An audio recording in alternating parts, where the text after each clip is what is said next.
Hello students, so our today's topic will be regarding chemistry portion of mock test that was held on 9th of March 2025. We will be discussing every single MCQ in perfect detail. मैंने आज के test के अंदर कुछ extra physics के भी MCQs डाले हुए हैं जो इस मॉक टेस्ट के अंदर थे ऑफ कोर्स, क्योंकि वो MCQs बेसिकली कॉमन थे केमिस्ट्री और फिजिक्स के अंदर, खासकर इलेक्ट्रोमैग्नेटिक रेडिएशंस वाले या यूवी लाइट या विजिबल रेंज या बार्मर सीरीज हो गई, पैस्टन सीरीज हो गई, जो केमिस्ट्री के भी एटॉमिक स्पेक्ट्रम वाले चैप्टर के अंदर हैं और फिजिक्स के भी एटॉमिक स्पेक्ट्रम वाले चैप्टर के अंदर मौजूद होते हैं। तो दोनों के मैंने MCQs कुछ कंबाइन करके थोड़े से ज़्यादा MCQs यानी तकरीबन 16, 17, 18 के आसपास MCQs बनेंगे जो आज हम लोग डिस्कस आउट करेंगे। पहला MCQ जो हमारी इमेज के ऊपर आ रहा है, which of the following does not show metamerism. Now what is metamerism? Metamerism is basically the uneven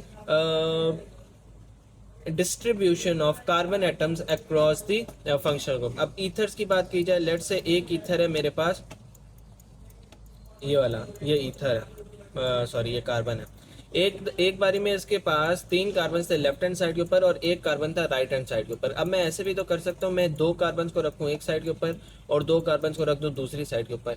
so this is basically metamerism, difference of carbon atoms on both sides of the functional group. अब secondary amines हैं, उसके ऊपर भी हम लोग कर सकते हैं। सेम आपने ऑक्सीजन की जगह NH2 लगा देना, सेकेंडरी अमाइन बन जाएगा। कीटोन के क्रॉस भी आप कर सकते हैं। सेम आपने C सिंगल बॉन्ड O की जगह C डबल बॉन्ड O कर देना। और आपके पास ऑफ कोर्स जैसे मैं अगर एग्जांपल दूं तो 2 पेंटानोन भी हो सकता है, 3 पेंटानोन भी हो सकता है। तो दिस इज बेसिकली कीटोन के अंदर मेटामेरिज्म। लेकिन अल्डिहाइड का क्या है? अल्डिहाइड के अंदर फंक्शनल ग्रुप आना चाहिए एट द टर्मिनल एंड। अगर फंक्शनल ग्रुप टर्मिनल एंड के ऊपर आएगा तभी उसके साथ एक हाइड्रोजन जोड़ पाएगा ना।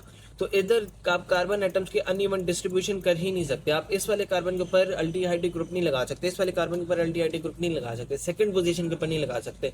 ये अल्डिहाइड ग्रुप हमेशा फर्स्ट कार्बन के ऊपर ही आएगा। So delta is the right answer. Let's move on towards another MCQ.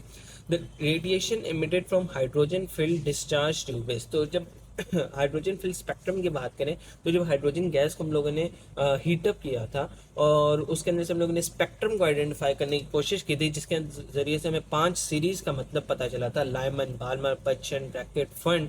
तो उससे हमें बेसिकली लाइन स्पेक्ट्रम के बारे में पता चला था कि एक इलेक्ट्रॉन को जब एक्साइट किया जाता है एक पर्टिकुलर लेवल से तो वो लाइन वाइज शेल्स के अंदर मूव करता है और लाइन वाइज ही शेल्स के अंदर वापस आता है। लेट्स से फर्स्ट शेल है तो ये लाइमन सीरीज फॉलो करेगा, और अगर कोई इलेक्ट्रॉन थर्ड से सेकंड के अंदर आएगा तो वो बाल्मर सीरीज फॉलो करेगा। तो this was basically line spectrum जो कि हम लोगों ने आइडेंटिफाई किया था। That was too easy. Radiations with wavelength longer than red light.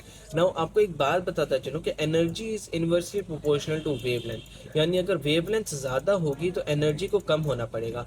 और आपको पता है कि सबसे पहले आपके पास गैमा आती है, गैमा को ऐसे रिप्रेजेंट कर देते हैं, देन आपके पास एक्सरे आती है, देन आपके पास यूवी आती है, देन आपके पास विजिबल रेंज आ जाती है, देन आपके पास इंफ्रारेड आती है, और देन आपके पास माइक्रोवेव, और देन आपके पास रेडियो वेव आ जाती है। अब लार्जर वेवलेंथ चाहिए और आपने विजिबल लेंथ के अंदर देखा होगा कि रेड यहाँ पर होता है, विब की ओर, वी ऊपर होता है। तो विजिबल के बाद कौन से रेडिएशन आ रही है जिसकी एनर्जी कम है? इंफ्रारेड। तो infrared will be the right answer, that is your beta answer. Visible range के बाद इंफ्रारेड की एनर्जी कम है, उससे कम माइक्रोवेव और उससे कम रेडियो वेव की है, जबकि सबसे ज़्यादा गैमा की और सबसे शॉर्टेस्ट वेवलेंथ आपके पास गैमा रे की आती है। The radiation of which spectral lines are more energetic than others। तो आप लोगों को पता है कि लाइमन सीरीज के अंदर चूंकि इलेक्ट्रॉन फर्स्ट शेल के अंदर आकर रुक जाता है, यानी मिनिमम एनर्जी पॉसिबल के अंदर आकर रुक जाता है, यानी लोएस्ट एनर्जी लेवल के अंदर आकर ड्रॉप कर जाता है, तो सबसे ज़्यादा एनर्जी रिलीजिंग लाइमन सीरीज होती है और सबसे ज़्यादा एनर्जी प्रोड्यूसिंग या एनर्जेटिक जो सीरीज होती है वो लाइमन होती है। उसके बाद आ जाते हैं the type of structural isomerism which arise due to difference in the nature of carbon chain और कार्बन स्केलेटन लिस्ट। तो जो भी ऐसी आइसोमेरिज्म है जो कार्बन चेन को डिफर करके या कार्बन स्केलेटन के अंदर कार्बन नंबर्स को इधर से उधर और उधर से इधर करके बनती है, उस स्ट्रक्चरल आइसोमेरिज्म को हम लोग चेन आइसोमेरिज्म का नाम देते हैं। जैसे सबसे पहले एक सिंगल चेन के अंदर थी स्ट्रेट चेन, फिर आपके पास एक ब्रांच चेन आ गई तो आइसो चेन हो गई, फिर नियो चेन हो गई। जैसे आपके पास पेंटेन का फॉर्मूला होता है सी सी सी सी सी। C5H12। उसके बाद अगर आप इसका आइसोफॉर्म बनाते हो तो एक कार्बन को आप ब्रांच के अंदर डाल देते हो। इसी के बाद अगर आप नियो चेन बनाते हो तो नियो चेन के अंदर आप दो कार्बन्स को ब्रांच के अंदर डाल देते हो। तो दिस इज नियो चेन। अब आपने क्या किया, आपने बेसिकली स्ट्रक्चरल आइसोमेरिज्म को यूज़ किया, उसके बाद कार्बन चेन, कार्बन स्केलेटन को बेसिकली चेंज किया आप लोगों ने।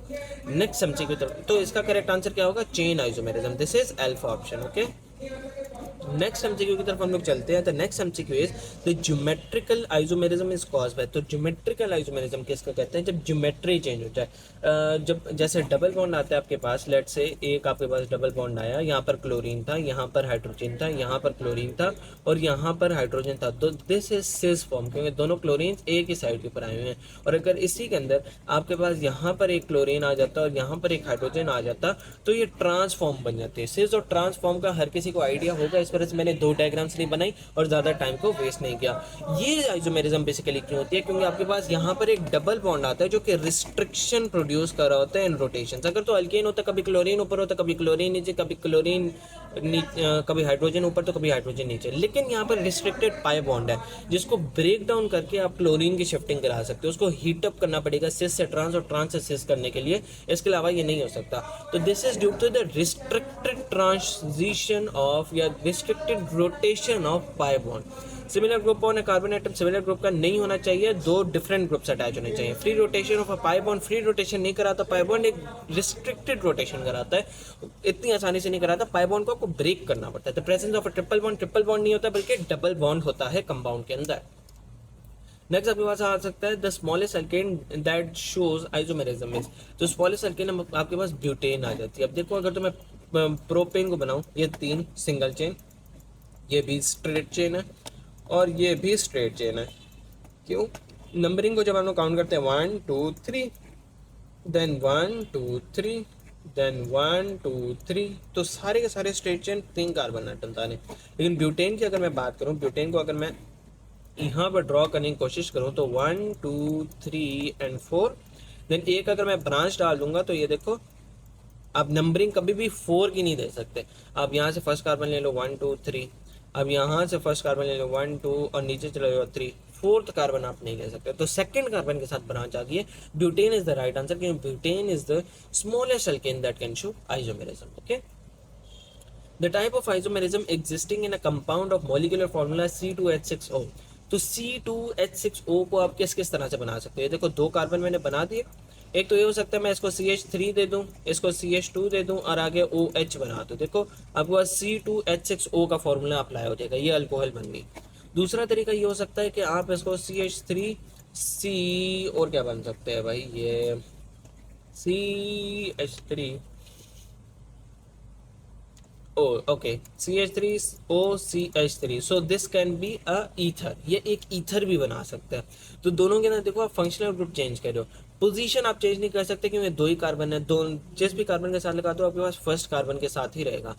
चेन को आप नहीं कर सकते क्योंकि 2 कार्बन है ऑफ कोर्स। मेटामेरिज्म नहीं कर सकते, 2 कार्बन है ऑफ कोर्स। तो 2 कार्बन के अंदर unequal distribution of carbon atoms आप कैसे करेंगे, तो 2 कार्बन एटम्स के अंदर आप अनइक्वल डिस्ट्रीब्यूशन कैसे करेंगे। तो this is basically functional group, alpha option is the right answer. Next आपके पास आ सकती है what is the octane number of isooctane. Now there are 2 things, isooctane और एन-हेप्टेन। ये 2 ऐसे कंपाउंड्स होते हैं जिनको हम लोग यूज करते हैं फ्यूल की एफिशिएंसी को फाइंड आउट करने के लिए कि फ्यूल कितना अच्छा वर्क करेगा।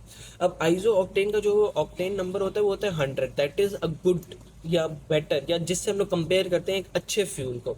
एन हेप्टेन की जो वैल्यू है वो 0 है। 0 के जितना करीब होगी उतनी फ्यूल की एफिशिएंसी कम होगी, 100 के जितना करीब होगी उतनी फ्यूल की एफिशिएंसी ज़्यादा होगी। तो आइसोऑक्टेन की जो ऑक्टेन नंबर है वो 100 है, वो सबसे ज़्यादा है। और एन हेप्टेन का जो ऑक्टेन नंबर है वो 0 है, वो सबसे कम है। तो अच्छा फ्यूल कौन सा हुआ, isooctane is the best fuel in this case. इनसे हम लोग कंपेयर करके डिफरेंट फ्यूल्स की एफिशिएंसी को मालूम कर रहे होते हैं। Pi bond in ethene is, तो इथीन है तो एक पाई बॉन्ड होगा। स्ट्रक्चर ड्रॉ करके देख ले, CH2 डबल बॉन्ड CH2। अब हाइड्रोजन टू कार्बन तो कोई डबल पाई बॉन्ड होता नहीं है, तो एक ही पाई बॉन्ड आपको नजर आ रहा है, एक ही डबल बॉन्ड नजर आ रहा है।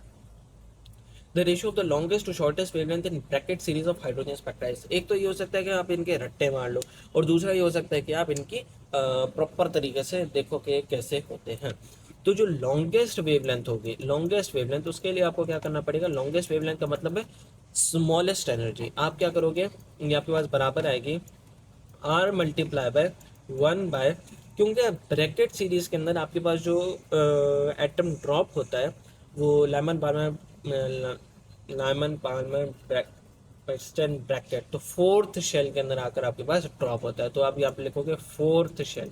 Also this is also reciprocal 1 by longest wavelength is equal to R multiply by 1/4 का स्क्वायर माइनस 1 बाय, अब अगर लॉन्गेस्ट वेवलेंथ है तो सेकेंड इमीडिएट शेल से आप इसको ड्रॉप कराओगे -1/5 का स्क्वायर, ओके। जबकि शॉर्टेस्ट वेवलेंथ आपके पास बराबर आएगी आर 1/4 का स्क्वायर -1/इंफिनिटी का स्क्वायर, ये हो गई बात क्लियर। अब आपके पास लेट से लॉन्गेस्ट वेवलेंथ को हम लोग कैलकुलेट करने की कोशिश करते हैं यहाँ पर 4 स्क्वायर माइनस, अब आप इसका एलसीएम ले लोगे, आपके पास एलसीएम आएगा 25 - 16 divided bye 25 multiply by 16। LCM ना लेना आता हो तो हम लोग क्या करते हैं, नीचे वाली दोनों टर्म्स को आपस में मल्टीप्लाई कर देते हैं और ऊपर हम लोग क्रॉस मल्टीप्लाई कर देते हैं। जैसे यहाँ पर 4 का स्क्वायर था तो कहाँ गया, 4 का स्क्वायर था तो मैं इसको वहाँ पर लेकर चला गया, -16 कर दिया क्योंकि बीच में माइनस था, 5 का स्क्वायर था मैं इसको यहाँ लेकर आ गया, तो 25 - 16 ये एलसीएम की वैल्यू है। बेसिकली मैथमेटिक्स है, इसके ऊपर प्रॉपर एक वीडियो बनी हुई है। तो आपके पास जो लॉन्गेस्ट वेवलेंथ है 25 - 16 वो किसके बराबर आ जाएगी, आर 25 - 16 किसके बराबर होता है 9/25 मल्टीप्लाई बाय 16 इसको एज इट इज रखते हैं। नीचे क्या आंसर आ जाएगा, नीचे देखो आर आपके पास 1/4 स्क्वायर यानी r/16 ही बचेगा। Now this is the value of 1 by longest wavelength and 1 by shortest wavelength. अगर आपको लॉन्गेस्ट वेवलेंथ की वैल्यू चाहिए that will be 25 multiply by 16 divided by 9r, और अगर आपको शॉर्टेस्ट वेवलेंथ की वैल्यू चाहिए जो कि है डिवाइडेड बाय, इस रेशो का है तो हम लोग डिवाइड यहीं से ही कर लेते हैं, that will B 16 divided bye r। Divide का साइन है, इस डिवाइड को मल्टीप्लाई करने के लिए हम लोग एक टर्म को ऑपोजिट करके लिख देते हैं, जैसे कि हम लोग यहाँ पर लिखेंगे 25 multiply by 16 divided by 9r multiply by r by 16। अब देखो 16 से कैंसिल हो जाएगा, r से कैंसिल हो जाएगा, आपके पास आंसर आ जाएगा 25/9। एक तो ये तरीका कि आप रट्टे मान लो और किसी के, जो कि मैं रिकमेंड नहीं करूंगा। दूसरा तरीका ये है कि आप फ़ौरन से इस तरह से कैलकुलेट कर लो। अभी तो मैंने समझा, इस वजह से मुझे ज़्यादा टाइम लगा है, लेकिन ये बहुत आसान से, बहुत 2 मिनट का काम है ये, अगर कोई करने वाला हो तो। देखो कोई भी कैलकुलेशन के अंदर अगर प्रॉब्लम हो तो आप लोग ज़रूर पूछ सकते हैं। नेक्स्ट हमसे हमारे पास आ सकता है which of the following is not inorganic. Not inorganic यानी ऑर्गेनिक कंपाउंड कौन सा है, so which of the following is not inorganic. इसका करेक्ट आंसर है synthetic rubber. The correct answer for this is synthetic rubber. Diamond carbon से मिला हुआ है, ग्रेफाइट कार्बन से मिलकर बना हुआ है, solid iodine is also considered an inorganic substance. इसलिए बेसिकली क्वेश्चन ये पूछना चाहिए था विच of the following substances not organic, लेकिन चलो इसने नॉट इनऑर्गेनिक कर दिया। खैर, तो synthetic rubber is not inorganic. Okay, let's move on. Large hydrocarbons are converted into similar hydrocarbons by a process called as cracking. तो आप अगर लार्ज हाइड्रोकार्बन्स को स्मॉलर सिमिलर उसके मोनोमर्स के अंदर कन्वर्ट करते हो, उसको छोटे छोटे हिस्सों के अंदर ब्रेक डाउन करते हो, तो that is cracking. Distillation basically purification को कहते हैं। डीकम्पोजिशन बेसिकली उस किसी भी कंपाउंड को डीकम्पोज करने को कहते हैं, जब वो रेस्टिंग को कहते हैं ताकि वो रिसाइकल हो जाए। नेक्स्ट आपके पास आता है which of the following is not the major source of organic compound. तो आपके पास नेचुरल गैस, पेट्रोलियम और कोल तीनों मेजर सोर्सेज हैं ऑर्गेनिक कंपाउंड की। आपके इंट्रोडक्शन में लिखा है ammoniacal liquid is not, so delta will be the right answer. Ammoniacal liquid is not the major source of organic compound. Of course ये बहुत ही सिंपल था और कॉमन सेंस का सवाल था। What usually does not dissolve in water. कौन सी ऐसी चीज़ है जो डिजॉल्व नहीं होती वाटर के अंदर। अब वाटर के अंदर कौन सी चीज़ नहीं डिजॉल्व होगी, जो लिपिड सॉल्युबल होगी। अब जैसे लिपिड्स वो तो सॉल्युबल नहीं होंगे, पैराफिन वैक्सेज हैं नहीं डिजॉल्व होंगे, बेंजीन इनऑर्गेनिक है या लिपिड सॉल्युबल है तो ये भी डिजॉल्व नहीं होगा। So all is the right answer, that is delta. The number of isomers in pentane is, so the number of isomers in pentane are 3. N-pentane, isopentane, neopentane, if you want the names. Wave-like characteristic of electron is demonstrated by, अब particle nature होती है, एक wave nature होती है। तो wave like nature जो है आपके पास basically diffraction from crystalline solids होती है। फोटोइलेक्ट्रिक इफेक्ट के अंदर क्या होता है, एक फोटोन आकर इलेक्ट्रॉन वेट करता है। फोटोन भी एक पार्टिकल, इलेक्ट्रॉन भी एक पार्टिकल। प्रोडक्शन ऑफ एक्सरेज के अंदर भी electron as a particle behave कर रहा होता है, जबकि लाइन स्पेक्ट्रम ऑफ एटम्स के अंदर भी इलेक्ट्रॉन एक, अब देखते हैं लाइन स्पेक्ट्रम ऑफ एटम्स के अंदर क्या होता है। ये फर्स्ट शेल, ये सेकंड शेल। अब इलेक्ट्रॉन एक पार्टिकल है तभी तो यहाँ से यहाँ आया, वेव थोड़ी है। प्रोडक्शन ऑफ एक्सरेज के अंदर भी एक इलेक्ट्रॉन हिट करता है, एक इलेक्ट्रॉन बेसिकली एक फोटोन दूर से आकर इनर शेल से, किसी बड़े एटम के इनर शेल से इलेक्ट्रॉन जो कि एक पार्टिकल है उसे रिमूव करता है, तभी तो वे एक्सरे प्रोड्यूस होता है। फोटो इलेक्ट्रिक इफेक्ट में एक इलेक्ट्रॉन ही तो होता है जो एक फोटोन के पार्टिकल से एक्टिवेट होता है। तो तीनों के अंदर आपके पास पार्टिकल नेचर एक्सप्लेन होती है, जबकि डायफ्रैक्शन ऑफ क्रिस्टलाइन सॉलिड्स के अंदर डायफ्रैक्शन वेव की कैरेक्टर है। तो that was wave like structure. That's the end of our today's discussion. इसके अंदर हम लोगों ने केमिस्ट्री और फिजिक्स के थोड़े से एमसीक्यूज को डिस्कस आउट किया है। अगर आपको किसी भी एमसीक्यू, किसी भी कैलकुलेशन, किसी भी टॉपिक, किसी भी कॉन्सेप्ट के अंदर कोई भी किसी भी किस्म का कोई भी इशू फेस करना पड़ रहा है तो feel free to ask us.